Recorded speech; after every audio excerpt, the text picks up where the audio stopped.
I shouldn't be here telling you this story. I made a terrible decision. All the warnings were there, and I didn't heed them, and yet somehow God spared me. So I gotta believe He spared me for a purpose. And new this morning, we're just getting some incredible footage in from a fisherman who rode out a tornado in his boat in Winnie. That's in Chambers County.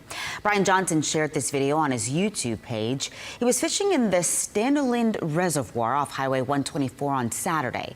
You can see the storm off in the distance, and within minutes, you know how fast these things happen. The storm changed its course and barreled down on Johnson and his friend.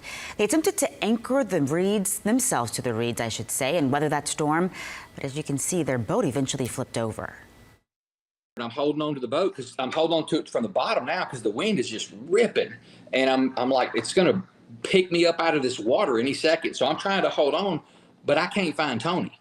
So I'm hollering for Tony, and now I'm thinking, oh my gosh, my friend is dead. He's drowned under this boat or something. So I'm pulling on the boat, trying to lift it up. I'm hollering for him. I'm beating on the boat, and nothing. Now, the good news here is Brian was actually underneath the boat. His friend was, I should say, hiding from the storm. The two and Brian's dog were all unhurt.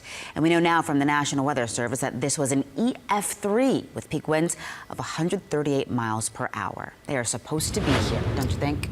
Welcome into the news here at 6:30. People in our area continue coming to grips with that violent weather that wreaked havoc all over with so many. It was awful from Galveston all the way up to Waller County. The National Weather Service confirmed 5 tornadoes on Thursday and 6 on Saturday, the strongest being EF3s that hit Montgomery and Chambers counties. Our reporter Micah Hatfield joins us now here in the studio with a look at that damage. Hi, Micah. Hey, well, we've seen the video from these areas. It's frankly stunning. Debris scattered, roofs ripped off, cars and mobile homes flipped. That's one way to look at it. The other is that people in our community have literally had their lives torn apart. This is what I'm talking about. Take a look at video that Sky Eye got showing the aftermath. Many of these are mobile home communities that have suffered severely. Wind speeds reached 145 miles per hour in Montgomery County when an EF3 tornado hit. That's according to the National Weather Service. Down in Brazoria County, an EF2 touchdown and had an 8-mile path. We spoke with Donald Duncan, who says his family was inside having a late Christmas celebration. They heard the storm, and then their windows on their home and cars shattered. Like I said, it's kind of devastating. It really hasn't sunk into me yet. And my wife, she's still frantic, but I'm just like, calm down. There's nothing we can do now. I mean, everybody's safe.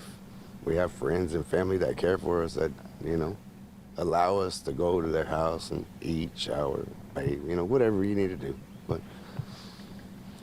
I think we'll be all right. But still stunning. Down in Brazoria County, where Duncan lives, there's a reported death. Jamie Bailey, her family tells us that she was 47 years old. Live in the studio, Micah Hatfield, ABC 13 Eyewitness News.